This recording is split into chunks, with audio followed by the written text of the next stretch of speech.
Thank you, Madam Chair. Good afternoon. It's really a pleasure and honor to be here today with you, and also to come back to Iceland, where I really learned my ABCD of geothermal many years ago. And I will take you now to another continent, to East Africa.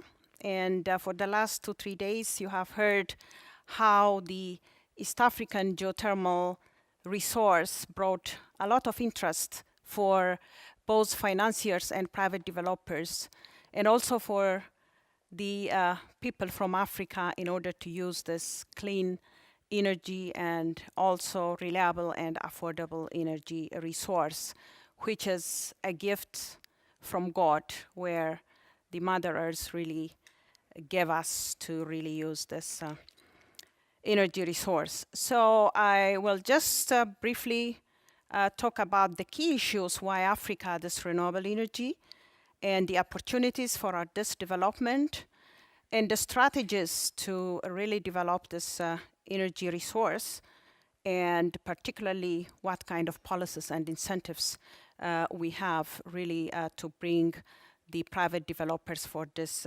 development. So the key issues, all of us, we know that there is significant economic growth in Africa.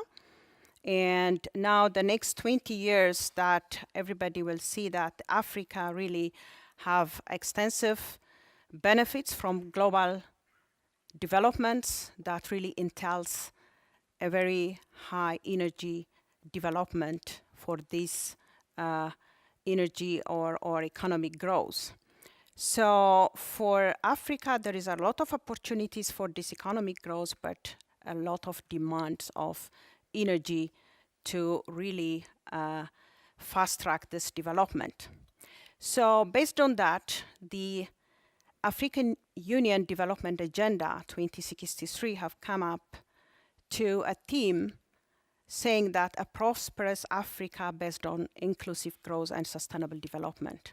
We all agree that there is no sustainable development without sustainable energy. So these are the most important things what we should keep on, and when we use and focus on using the renewable energy. Africa is endowed with a different renewable energy and non-renewable energy resources that includes our hydropower, geothermal, solar, wind, biomass, and others. So the idea here is now Africa has really put a strategy how to really mix this energy resources and make it available for its economic growth. So the development objective of this renewable energy initiative in the continent is to really grow of the markets of renewable energy, both in terms of renewable energy mix and energy efficiency. This is with the overall goal is to eliminate or to eradicate poverty and to really fast track the economic growth and sustainable development as well. When we say opportunities, I think sometimes challenges are opportunities even for Africa, because the demand of this energy for this economic growth is an opportunity. So, but there are a number of opportunities, the existence of renewable energy resources, and governments are really working now, looking at their policies and incentives, how to really attract private investments and developers, because finance is the main bottleneck and the main issue to go back to develop any kind of renewable energy resources. But there are a lot of opportunities now, such as the climate-related financing, emerging financiers, and also the various global, continental, regional energy programs and projects. We have heard now even the last 2-3 days, a lot of finance are there, but the African governments are ready, have the available venue and possibilities and strategies to use these opportunities. These are the main issues that we should look at. So the opportunities of this, now the Africa is really trying to respond to these opportunities, like the sustainable energy for all, by creating the African hub in the African Development Bank, and also to really advance its national and regional and continental goals.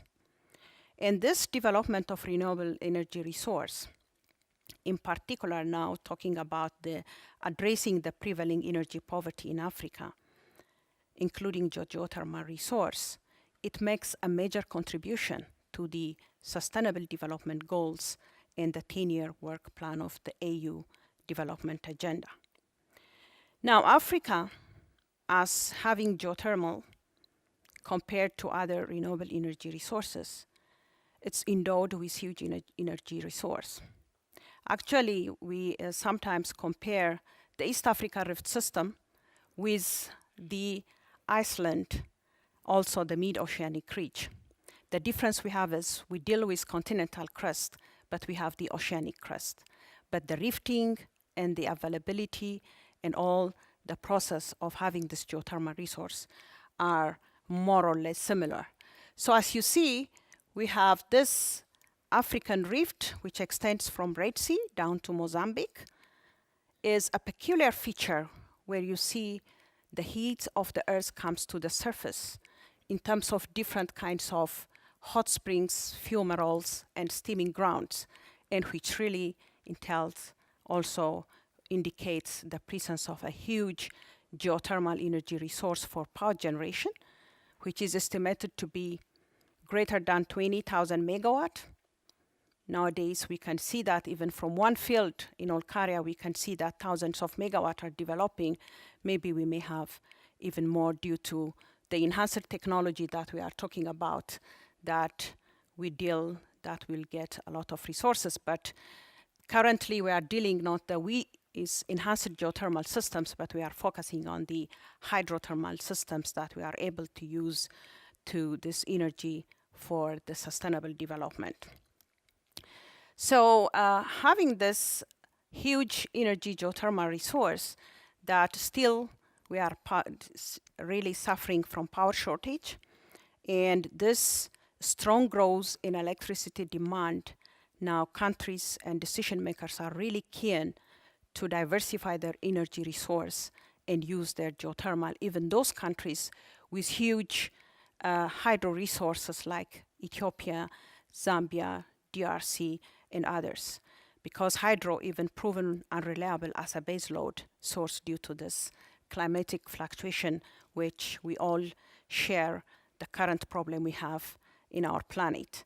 So the need to mitigate the greenhouse gas emissions as a nature of geothermal and the volatile price of this petroleum fuels up and down, these really the East African region are very much committed now to develop their geothermal energy resource. That's why we see particularly in the last 1 decade. So we have different countries, about 13 countries are really focused on this development, but Kenya is now leading, followed by Ethiopia. And others are also in 50s started even installing their very small power plant for generation of some energy. So as a whole in Africa, if you see, some countries are really endowed with various energy resources, hydro, geothermal, and others. Like Djibouti and Eritrea, they 100% rely on petroleum fuels while they are having this huge precious heat and suffering from this power shortage. The Kenya now, which we see that leading most of the energy development, particularly geothermal, almost exhausting, they exhaust the hydro but focused on geothermal. Others like Zambia, Ethiopia, Uganda, DRC are really trying to use geothermal as a base load for using other renewable energy resources. So if you see the status where we are, now all the countries, we have now only Kenya and others are really at a stage of inventory of their hot springs and maybe at a stage of the surface exploration, even not yet started deep drilling, except Djibouti and Ethiopia. And you have heard about Rwanda that they have started doing it with very unsuccessful results. So these are the kind where we are, but still now we want to go ahead and just develop briefly. If you see in Africa as a whole for the coming 15 years, the strategy most of the work that you can see that the pre-feasibility work will be done in early 5 years, about 62%, and the development is about 30%, which will come by 2030. I think we all agree that there is the main reason that it doesn't mean that the countries are very much interested to develop, but the bottleneck is the upfront cost and availability of finances and the problems and the lack of clear and coherent policies to attract private developers, and also the lack of adequate capacity even in the countries, not only doing the resource exploration, but also to really manage and negotiate with the private developers and finances to make use of this energy resource. So if you see the scenario for development, this is today we have about 620 or 650 megawatt, but countries have a desire to reach at 2030 about 10 gigawatt. This is based on the research what the UNEP through ARGeo program has really tried to see the projection of development in line with the assessment of the needs of skills and others. So you can see that about 60% of them will come from Kenya, but now the Ethiopian also are really very keen in developing their strategy and laws in order to really enhance their development.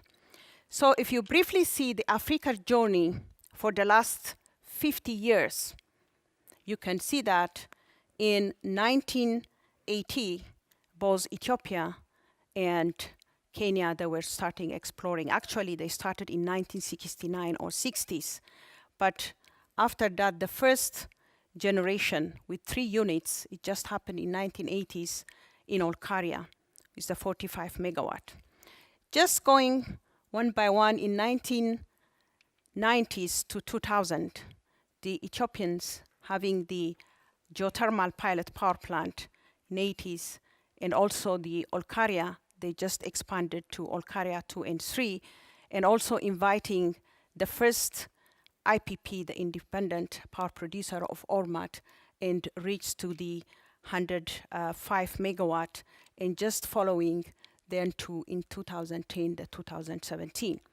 And you can see that the leapfrog now in terms of the last 5 years, the government of Kenya through the Kenyan Generating Power Company, they were able really to develop currently a 650 megawatt. Some of them through Kengen, some of them with the independent power producer. And as a whole, as I showed you now, the whole Rift Valley, they wanted to reach by 2030 10 gigawatt. Now what we should really see that what had happened for the last 5 years, how did they manage, from which resource, what facilities, what incentives, and how do we achieve now to the 10 gigawatt in terms of the coming 15 years. And we have now even the African side event after this session. Maybe you can come and listen from different countries what are the possibilities and the incentives they have in order to develop, and also the support they require from all development and investment banks. So these are the main question now. Do we have really enough resource? Do we have the capacity in terms of human resource and equipment? Do you have the necessary financiers which are really coming up, and also reduce the risk mitigation facilities? These are the main issues. I don't want to go through all challenges. We have heard all. What are the main problems in Africa? Apart from the upfront costs, we have also the challenges inadequate skilled manpower, but the inadequate also policies, the clear and coherent policies that is really required. So the strategy now to fast track this geothermal development is by benchmarking with others, and also learning from best practices are mostly the resource, the government, the policy and laws, and the participation of private sector and the technology, what we have been talking are the main issues that we should consider. In terms of resource, what we should look at is, First, governments have to really see the comparisons with other resources. What are the least cost options in that country? These are the main issues. This is, I just borrowed from the Geothermal Development Company or from Kenya, where they were able to really see what are the least cost options, where geothermal found to be a least cost option in terms of the government of Kenya. The other we need is the commitment and keenness of government really to develop this geothermal resource. That is a very key point. First, the ownership.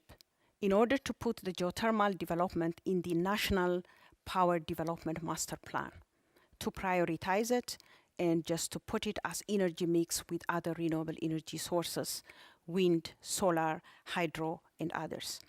And the most important thing also is to upscale the national investment. Government should not really sit and wait for private developers to come. They have to really see different sources in terms of bilateral, multilateral, and others, and also use different kinds of possibilities to upscale the national investment, and also to unbundle the geothermal industry.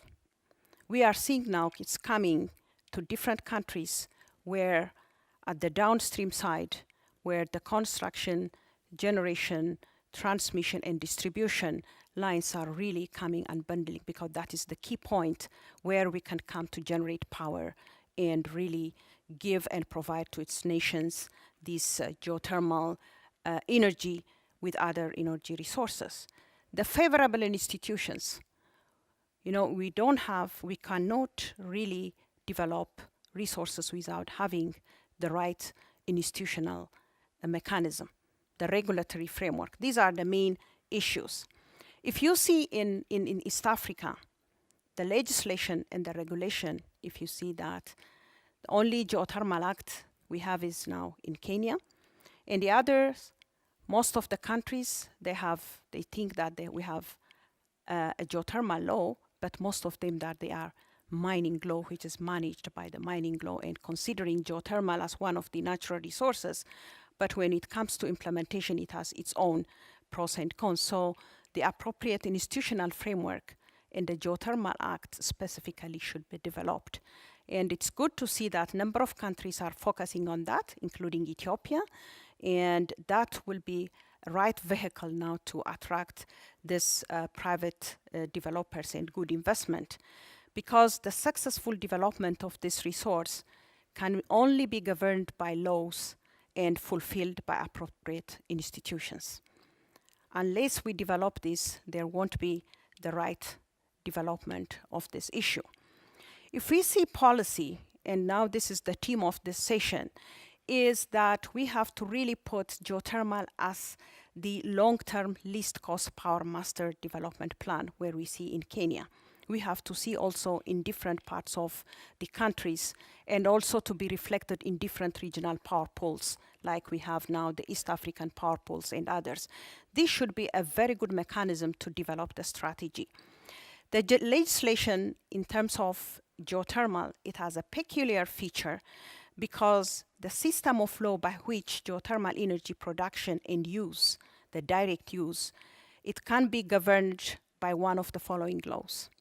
Geothermal, when we talk about the resource, it is mining law, because we are dealing to the geothermal exploration and the disposal of the unspent fluid, or the disposal of fluid.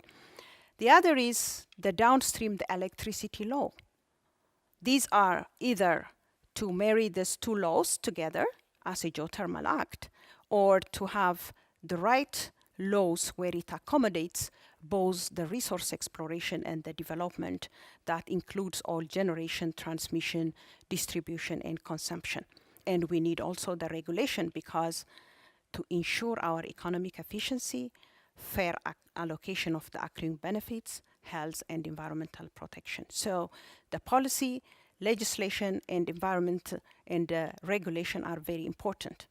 So the governments that have to look now, marrying two complementary interests.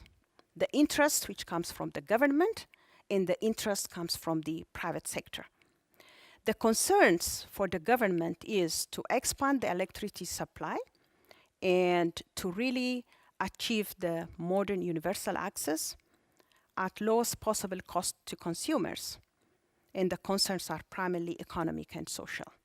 When it comes to the private sector, it's mostly allocate investment resources, but to the most secure and profitable economic activities.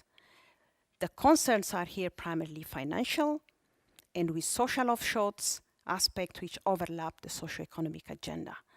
Now, the basic agenda is not to really put two complementary interests, and the East Africa at this stage can really move on and just go ahead with different stages of development with power generation in direct uses. The other is the effective planning that we really need. And the tactical level of planning is the prioritization ranking. And the strategic level planning is how the government can go and at what level the government can bring the private sectors. These are the basic issues that we should look at. At what stage? Sometimes, people say that there is one model, there's two models, and three models. Each prospect has its own personality, and the governments have their own strategies, and they can really accommodate in that aspect.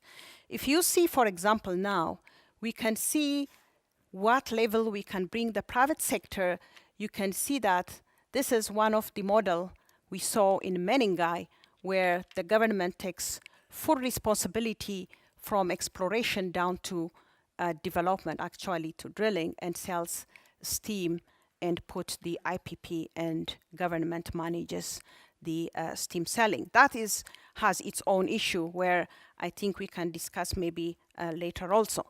We have the full concession, which is a very good example in Corbeti, where the Reykjavik geothermal really takes the risk at its own shoulder and just come from detail down to the generation. So these are the really the strategic level where the governments and the private sector can negotiate, because it has its own issue of the power purchase agreement, where the governments can really put some of the initial studies and work with either PPP or PPP. So these are the kind of issues that we should look at, and it's really now in operation where we can learn from it and also use it in a better way in the future. The technology is very crucial. This morning we have heard from here, and the finance and viability, where the wellhead generation is one of the options for reducing the project lead time. That is what we heard, particularly in Africa. Whenever we get productive wells, I think it's better to really use and produce revenue at early stage and also understand the reservoir conditions and others. The other strategy is, the regional, adopting an integrated regional approach is also one of the good issues that we can really learn at. Because there are, in Africa, in East Africa, one of the opportunities is now we have different support programs. The African Union German Development Bank, the Geothermal Risk Mitigation Facility, most of you know, and most of the private developers now are really in agreement with African Union to use the 40% grant, a partial grant, free money, just to really use and mitigate the risk associated with resource exploration. The others, the ICIDA program, the UNEP ARGeo program, and the BGR and others are really playing a role at early stage of exploration by giving grants and help the government to identify the resource and catalyze investments to really attract private developers. These are the different risk mitigation mechanism in order really to fast track this development. So this regional approach can really help to synergy and also to really close learning, training opportunities, and the economies of scale is also a very important issue that we should look at. So briefly, I think my colleague from IRENA was telling us the awareness creation and policy is very important. That's where, some of the things that what the program that I lead in UNEP, we create really awareness for developing this policy. And the country's ownership to lead is very important. This is the kind of activities that the program through UNEP we are doing in collaboration with the Icelandic International Development, and also producing a number of project pipelines. This is particularly to reduce the risk and to attract private investment. You can see that the UNEP ARGeo program has developed about 4 or 5 project pipelines which can be used to catalyze investment where the resources identified and the target sites are really located and are open for drilling and other issues. The information database is also very important, and the regional cooperation and other things are also very important. The sustainable issue that we can use in East Africa is now the capacity building where we have the Center of Excellence. Now, just to summarize here, you can see that now the bottleneck we have in East Africa is where we have the main drilling activity and unable to really get the wells. That is the most difficult issue where we need the technology, finance, and the involvement of also the private sectors. If you see here, these are the initial support programs like the UNEP ARGeo and others, where we really help the public entity to attract the private sectors and also to be able to use the African Union Risk Mitigation Facility and others. But none of the private sectors will come unless we have a clear and coherent policy and regulation framework. That is where we have to really work. And also the PPA and the transaction advice now what the US Power Africa is really trying to help. So a lot of synergy and coordination is required in order to really develop all this. So all in all, the right policy and framework, and also the possibility of the capacity for the government and also for the whole region in regional cooperation are very much crucial for the fast track of this geothermal development in the region. And finally, I would like to invite you all on behalf of the government of Ethiopia to the 6th African Geothermal Conference that will be held in November 2016. And you will be invited, and also maybe you have got all the invitation. Thank you very much.